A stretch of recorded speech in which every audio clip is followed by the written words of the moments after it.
কবি আল মোহাম্মদের লেখা 21-এর কবিতা। ফেব্রুয়ারির 21 তারিখ, দুপুর বেলার অক্ত।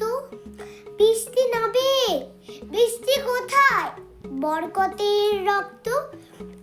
হাজার যুগের সূর্য তাপে চলবে এমন লালচে, সেই লোহিতেই লাল হয়েছে কৃষ্ণচূড়ার ডালচে। প্রভাত ফেরির মিছিল যাবে, ছড়াও ফুলের বন্যা। বিষাদ গীতি গাইছে পথে তিতুমিরের কন্যা। চিনতে নাকি সোনার ছেলে? ক্ষুদিরামকে চিনতে? রুদ্ধশ্বাসে পান্তি লোচে মুক্ত বাতাস কিনতে। পাহাড়তলির মরণ চূড়ায় ছাপ দিল যে অগ্নি।